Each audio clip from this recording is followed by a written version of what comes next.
सामान्य जनतेच्या न्याय हक्कासाठी जनतेचा पुढारी न्यूज। वरुड येथे ग्रामपंचायत व सेंट्रिस संस्थेच्या वतीने जागतिक जलदिन उत्साहात। वरुड तालुका खटाव येथील ग्रामपंचायत व सेंट्रिस संस्थेच्या वतीने वरुड गावात जागतिक जलदिन मोठ्या उत्साहात साजरा करण्यात आला। या कार्यक्रमाला गावकऱ्यांसह परिसरातील नागरिकांचा उत्स्फूर्त प्रतिसाद मिळाला। वरुड गावाने गेल्या काही वर्षात जलसंधारण व वृक्ष लागवड क्षेत्रात उल्लेखनीय काम केलं आहे। याच पार्श्वभूमीवर जलदिनानिमित्त आतापर्यंत झालेल्या कामांचा आढावा घेण्यात आला, तसेच भविष्यातील पाणी नियोजनाबाबत मार्गदर्शन करण्यात आलं। या कार्यक्रमासाठी डॉक्टर अविनाश पोळसर, सिने अभिनेत्री सिमरन खेडकर, अंकुश भाऊ गोरे, गट विकास अधिकारी योगेश कदम जाधव, उमेद अभियान, आबा लाड, अधिक जगदाळे, विनोद सुभेदार, ऋषभ मांडवे, सदाशिव माने, नवनाथ माने आदींसह वरुड ग्रामस्थ उपस्थित होते। कार्यक्रमात पाणी फाउंडेशनचे प्रमुख मार्गदर्शक डॉक्टर अविनाश पोळ यांनी पाण्याचे योग्य व्यवस्थापन व नियोजन याबाबत सविस्तर मार्गदर्शन केलं। विविध गावातील यशस्वी उदाहरणांद्वारे त्यांनी उपस्थितांना प्रेरित केलं। देवमाणूस मालिकेतील अभिनेत्री सिमरन खेडकर यांनी महिलांना मोठी स्वप्ने पाहण्याचा सल्ला देत ग्रामीण व शहरी भागातील पाण्याचं महत्त्व स्पष्ट केलं। अंकुश भाऊ गोरे यांनी गावात उभारण्यात आलेल्या तलावाच्या माध्यमातून पर्यटन विकास साधण्याचा मानस व्यक्त करत गावकऱ्यांसोबत राहून पुढील कामासाठी सहकार्य करण्याचं आश्वासन दिलं। जागतिक जल दिनाच्या निमित्ताने जनावरांसाठी पिण्याच्या पाण्याची सोय म्हणून पाणपोईचं उद्घाटन करण्यात आलं, तसेच सेंट्रिस संस्थेच्या सहकार्याने उभारण्यात आलेल्या तलावात पर्यटनाच्या दृष्टीने बोटिंग उपक्रमाची सुरुवात करण्यात आली। यावेळी प्रत्यक्ष बोटिंगचे प्रात्यक्षिकही सादर करण्यात आले, ज्याला उपस्थितांचा उत्स्फूर्त प्रतिसाद मिळाला।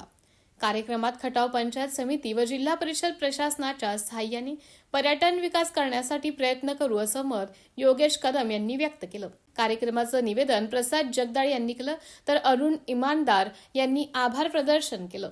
दार उघडून गेले मधल्या घरात होती परातीत होते लाडू, लाडवाने केली खून, चैतन्यरावांचं नाव घेते जोशांची सूट। सुभाषरावांच्या नावासाठी आपला आशीर्वाद असावा। आजची तुमचं नाव घेतलं का? गावाकडे राहण्याचं महत्व, इथली शांतता। आता मुंबईत काय नुसते दगदग दगदग दगदग, कुठेही जायचं म्हणलं की 1.5-2 तास ट्रॅफिक मध्ये माणूस कसाही अडकेल। मी आता साताऱ्यातून इथे 1 तासात आली आहे, जे मुंबईत शक्य नसतं। बरं, आता मुंबईत राहून मला पाण्याचं महत्व खूप चांगलं कळलं, कारण एक टाइम सकाळी पाणी येतं घराला, वर 500-600 लिटरच्या टाक्या असतात आणि ते पाणी पुरवून वापरावं लागतं। त्यामुळे मला पाण्याचं महत्व आता कळून चुकलेलं आहे मुंबईत गेल्यापासून। आणि म्हणजे मला असं झालं की जे महत्व कळण्यासाठी मला अहमदनगर शहरातून मुंबईत जावं लागलं, ते आज सातारा जिल्ह्यातल्या खटाव तालुक्यातल्या एका वरुड गावातल्या ह्या गावकऱ्यांना माझ्या आधी कळलंय। हे खूप खूप भारी आहे। म्हणजे पर्यटनाचा एक विषय झाला, पण याच्या पलीकडे निसर्ग जपणं। आता ही जी काही जॅपनीज टेक्नॉलॉजी आहे, चैतन्य दादांच्या ज्या मिसेस आहेत, त्यांनी मला सकाळी हे सगळं समजावून सांगितलं इथे आल्यावर की काय नाव, मियावाकी। मला आज कळली ही मियावाकी म्हणून एक जॅपनीज टेक्निक आहे, आणि त्यातून एखाद्या पडीक जमिनीचं इतकं सुंदर काहीतरी होऊ शकतं। आता एवढा कडक उन्हाळा आहे, आता उन्हाच्या झळा बसत नाहीयेत, त्याचं कारण आहे ना एवढी झाडी जी इथे आली आहे। तर ही टेक्निक मला आज कळली, ही टेक्निक तुम्हा गावकऱ्यांना माझ्या आधी माहितीये। हे खरंच मला ह्याचं खूप कौतुक आहे। आणि मी मगाशी म्हणाले की पर्यटनाचा एक मुद्दा झाला, बायोडायव्हर्सिटी किती जपली जाते, की इथे वेगवेगळे पक्षी येत आहेत। आता तिथे तलावात मी मगाशी जाऊन आले तर तिकडे वेगवेगळे पक्षी आहेत। बायोडायव्हर्सिटी हा शब्द कदाचित ह्या आयांना माहितही नसेल, पण त्या शब्दाची जाण त्या बायकांना आहे। आणि मला काय आहे, मी ऍक्टर आहे, मला पैसे दिले जातात, मी कुठेतरी प्रमुख अतिथी म्हणून जाते, पण माझं जसं चैतन्य दादांशी बोलणं झालं आणि सोशल मीडियावर इंस्टाग्रामवर मी हे सगळे आपलं वरुड नावाचं एक पेज आहे आणि ते सगळं पाहिलं। दादा पण मगाशी म्हणाले की 40,000 व्ह्यूज सहज जातात कुठल्याही रीलला, व्हिडिओला। म्हणजे आता आपण इथे 500 माणसं असू, तुम्ही आता कल्पना करा की 40,000 ही संख्या इथे जर अशी बसली तर किती मोठी संख्या आहे। 40,000, तुम्ही हे जे काही कार्य करताय ते घर बसल्या 40,000 लोक मोबाईल मध्ये बघतायत। आणि गेले 2 दिवस मी फक्त नुसतं ते इंस्टाग्राम पेज स्क्रोल करतेय, सेट्रीजचं असेल किंवा आपलं वरुडचं असेल. आणि मी 2 दिवस प्रचंड भारावून गेले होते. आणि इथे त्यामुळे पहिल्यांदा असं माझ्या बाबतीत घडलं की कुठेतरी मी एखादी सेलिब्रिटी, ऍक्टर, हिरोईन म्हणून जाण्यापेक्षा आज इतक्या सुंदर कार्यात मी एक माणूस म्हणून उपस्थित आहे, ज्याचं मला खरंच खूप खूप खूप भारी वाटतंय. आणि या सगळ्यासाठी समस्त वरुड ग्रामस्थांना माझा मानाचा मुजरा आहे. आपल्याला मार्गदर्शन केलं ते सेट्रीचे समन्वयक, जिल्हा समन्वयक सन्माननीय आबासाहेब लाड असतील, या गावचे सरपंच असतील, या गावच्या उपसरपंच असतील, या गावचे सोसायटीचे चेअरमन असतील, सर्व सभासद असतील, आणि आपण या भागातून आलेले सन्माननीय महिला बचत गटाच्या तुम्ही सर्व महिला असते. खर तर पाणी हे आपल्यासाठी जीवन आहे, आणि पाणी नसेल तर आपलं जीवन नाहीये.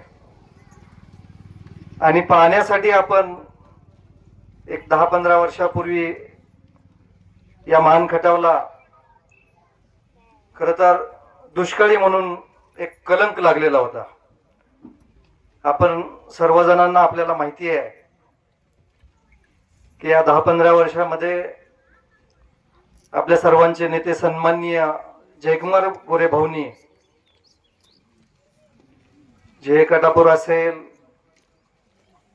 उरमोडी असेल, बऱ्याच योजनांमधून या मानखटावमध्ये पाणी आणलं. आणि हा दुष्काळी कलंक सन्माननीय जयभाऊनी या दोन्ही तालुक्याचा पुसायचा प्रयत्न केला, आणि तो यशस्वी होण्याच्या मार्गावर आहे. मी अजून 100% यशस्वी झाला असं म्हणणार नाही, पण पुढच्या 1-2 वर्षामध्ये चैतन्याने आता सांगितल्याप्रमाणे की या 21 गावाचं ज्यावेळी पाणी येईल त्यावेळी 100% मानखटाव हा दुष्काळापासून मुक्त झालेला असेल असं मला वाटतंय. आणि आपण सर्वांना माहिती आहे की आपला खटाव मान तालुका आपण म्हणतो की बाबा महाराष्ट्रामध्ये एक वेगळी ओळख होती की बाबा दुष्काळी तालुका. परंतु गेल्या काही वर्षामध्ये सर्वांच्याच प्रयत्नातून पाणी फाउंडेशन असेल, त्याच्यानंतर शिवार फाउंडेशन आहे, त्याच्यानंतर आपली पॉलिटिकल सर्वांच्या प्रयत्नांमधून म्हणजे आदरणीय भाऊंच्या माध्यमातून आपण म्हणा किंवा राज्य सरकारच्या माध्यमातून जलयुक्त शिवार सारख्या योजना आपण राबवल्या गेल्या. ह्या सगळ्यांच्या माध्यमातून आपण हळूहळू दुष्काळाकडे मात करत आपल्या तालुक्याचं जे एक निगेटिव्ह त्याला लागलेला जो धक्का होता तो आपण पॉझिटिव्ह करत निघालेलो आहे. आणि त्याच्या दृष्टिकोनातून हा एवढ्या छोट्या ग्रामपंचायतीमध्ये हा जागतिक जल दिनाचा कार्यक्रम आणि कार्यक्रम घ्यायचा मागचा उद्देशच हा आहे की या कार्यक्रमाच्या निमित्तानं आपल्याला पाण्याचं महत्व तर कळणारच आहे, परंतु पाणी जर असेल तर त्याच्या माध्यमातून किती क्रांती होऊ शकते हे आपल्याला ह्याच्या माध्यमातून आपण एक उदाहरण देतोय, एक उदाहरण सेट करतोय. खरं तर मी आवर्जून उल्लेख करेन इथं आज आमच्या कुटुंब प्रमुख याशनी नागराजन मॅडम, मुख्य कार्यकारी अधिकारी जिल्हा परिषद सातारा, आदरणीय मॅडम खरं आज या कार्यक्रमाला उपस्थित राहणार होत्या, परंतु अचानक त्यांना आउट स्टेशन जावं लागलं त्यामुळे उपस्थित नाहीत. परंतु आदरणीय मॅडमच्या माध्यमातून आपण महिला सक्षमीकरणाच्या दृष्टिकोनातून संपूर्ण जिल्ह्यामध्ये खूप चांगले प्रयत्न केलेले आहेत. त्याची सुरुवात आपण वडोदमध्ये केलेली होती. डॉक्टर साहेब, आपण महिला बचत गटाला इथं जे गावातले तलाव आहेत त्याचं मासेमारीसाठी महिला बचत गटाला आपण उद्युक्त केलं होतं आणि त्याच्या माध्यमातून त्यांचं खूप चांगल्या प्रकारे इन्कम जनरेशन झालेलं आहे. आणि त्याच पावलावर पाऊल टाकत मॅडमच्या कल्पनेमधून आपण जर ह्या सुंदर अशा वरुड सरोवरामध्ये जर आपण पर्यटनाच्या दृष्टिकोनातून काही ऍक्टिव्हिटी चालू केल्या तर निश्चितपणे त्या महिलांच्या उत्पन्नामध्ये वाढ होईल, गावामधलं पर्यटन चांगलं होईल आणि त्या सक्षमीकरणाच्या दृष्टिकोनातून खूप चांगलं काहीतरी करता येईल असं नियोजन होतं. त्या दृष्टिकोनातून आमच्या 2-3 मीटिंग झाल्या आणि त्याची सुरुवात सेट्रीच्या माध्यमातून झाली. सेट्रीच्या माध्यमातून आपण इथं कायाकिंग ही बोट आज आपण अनावरण करतोय, परंतु भविष्यामध्ये आदरणीय मॅडमच्या मार्गदर्शनाखाली आपण इथल्या बचत गटाच्या माध्यमातून जसं चैतन्य यांनी सांगितलं की ही कुठल्या इंडिव्हिज्युअल किंवा कोणाला न देता आपण बचत गटांना सक्षमीकरण करणार आहे. आणि इथं कायाकिंग असेल, वॉटर बोट असेल, इतर ऍडव्हेंचर्स ऍक्टिव्हिटी असतील, त्याचबरोबर कॉप शॉप असेल, ह्या सगळ्या ऍक्टिव्हिटी आपण बचत गटाच्या ताब्यात देणार आहोत. त्यामुळं बचत गटांसाठी ही संधी आहे आणि त्या संधीचाच फायदा घेण्यासाठी आज एवढ्या मोठ्या संख्येनं, आता दुपारचे 12 वाजलेले आहेत, एवढा कडक उन्हाळा आहे आणि तरी सुद्धा आपली सुगीचे दिवस आहेत, हे सगळं असून सुद्धा महिलांनी एवढी उपस्थिती दाखवली. त्यामुळं तुमचं निश्चितपणे आम्ही कौतुक पण करतो आणि ह्या संधीचा तुम्ही लाभ घ्यावा. आणि निश्चितपणे येणाऱ्या पावसाळ्यामध्ये जेव्हा हे तलावामध्ये पाणी येईल आणि त्या दरम्यान आपल्याला ह्या ऍक्टिव्हिटी सुरू करायच्या आहेत, ही जी उपस्थिती तुम्ही आता दाखवलेली आहे ते तुम्ही ऍक्टिव्हिटी चालू करण्यासाठी पण आम्हाला अपेक्षित आहे. आणि जे काही सहकार्य लागेल, इथल्या महिला असतील, बचत गट असेल, वरुडचे ग्रामस्थ असतील, सेट्री संस्था आहे, ह्या सगळ्यांच्या प्रयत्नामध्ये प्रशासकीय म्हणून आम्ही निश्चितपणे आपल्या सोबत आहोतच. आणखीन एक उल्लेख आवर्जून करावा वाटतो, आपल्या संपूर्ण महाराष्ट्रामध्ये मुख्यमंत्री समृद्ध पंचायत राज अभियान चालू आहे डॉक्टर साहेब. आणि त्याच्यामध्ये एक महत्वाचा घटक आहे की महिलांना अॅनिमिया मुक्त करणे. मग त्याच्यामध्ये आपण ह्या वरुड गावामध्ये अंगणवाडीच्या माध्यमातून डबा पार्टी हा उपक्रम आपण घेतलेला होता.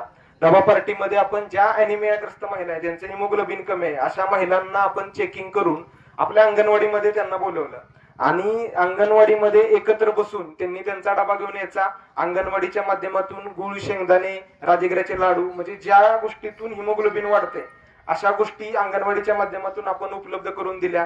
काही महिलांनी त्यांच्यामधून दिल्या, लोकसहभागामधून आपण काही ठिकाणी फळे, खजूर अशा गोष्टी दिल्या. ह्या ऍक्टिव्हिटी आपण करतच होतो. आणि त्याच्यामधलाच एक पुढचा पार्ट म्हणजे हिमोग्लोबिन जर वाढायचं असेल तर रक्तामध्ये आयर्नचं सिक्रेशन होणं गरजेचं आहे. आणि ते सिक्रेशन होण्यासाठी आपल्याला लिंबू वर्गीय जी सायट्रस फळं आहेत ती खूप मदत करतात.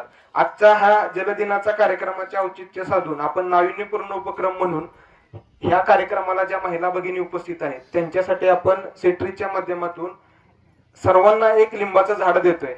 माझं सर्व महिला भगिनींना विनंती आहे, आपल्या घरामध्ये जी जागा उपलब्ध आहे, लिंबाला काही खूप जास्त जागा लागत नाही, आपण ते झाड लावावं, त्याला चांगलं पाणी घालावं, ते चांगलं जोपासावं.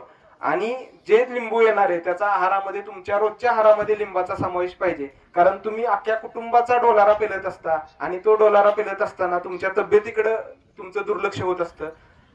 तर त्या दुर्लक्षामुळेच हिमोग्लोबिनचं प्रमाण हे कमी आहे. आणि एकदा का हिमोग्लोबिन कमी झालं की मग आपण वेगवेगळ्या आजारांना बळी पडत असतो.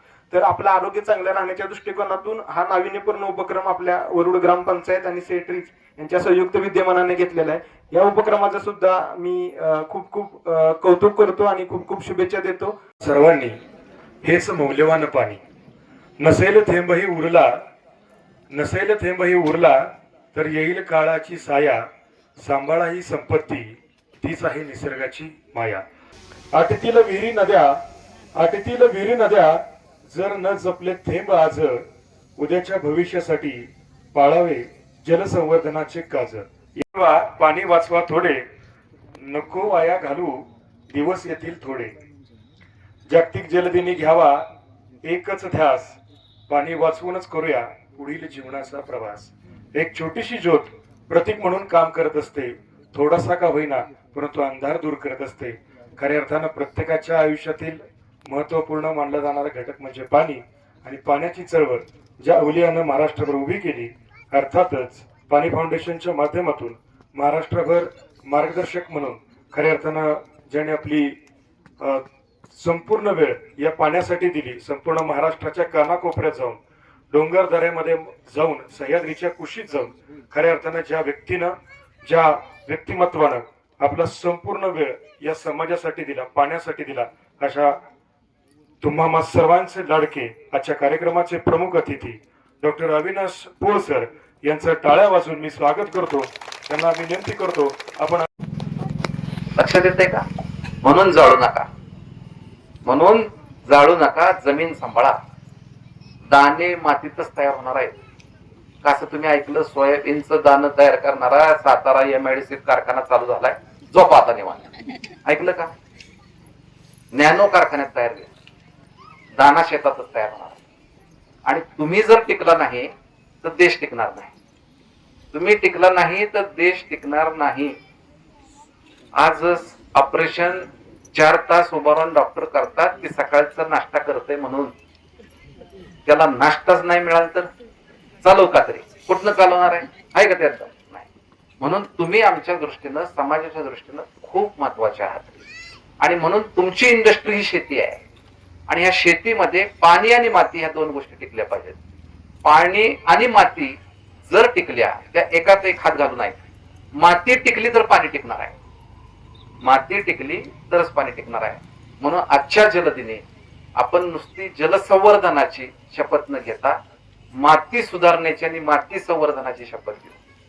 आज शेजारी हे मियावाकी जंगल उभा आहे. हे कशाच्या जोरावर उभा आहे? तर मातीच्या जोरावर उभा आहे. आज याला इतकं पाणी लागतंय का? नाही. पण जमिनीतला खालचा ओलाव्यावर हे टिकून आहे. बघा, तुम्ही जेव्हा जेव्हा दुष्काळ पडतो तेव्हा तुम्ही बघा, आंब्याची झाडं, नारळाची झाडं आणि बाबळीची झाडं तुम्हाला वटलेली दिसत नाहीत, कारण त्यांनी आपली सोय जमिनीच्या खाली केलेली असते. म्हणून आपण आपल्या शेतकऱ्यांना जमिनीच्या खाली सोय करणं या पुढच्या काळात खूप गरजेचं आहे. आपण ती कराल. वरुड सारखं गाव सातारा जिल्ह्याला नव्हे, देशाला दिशा देईल असं मला वाटतंय. याचं कारण असं आहे की संघटित झाल्यावर, एकत्र येऊन शासनाची, विविध संस्थांची मदत घेऊन गावाचा विकास करणं आणि गावामधले जलस्रोत बळकट करणं, गावामध्ये निसर्ग निर्माण करणं, हे खूप मोठं काम गेले 10 वर्ष करतायत. त्यांना आता मागे बघायचे दिवस नाहीत.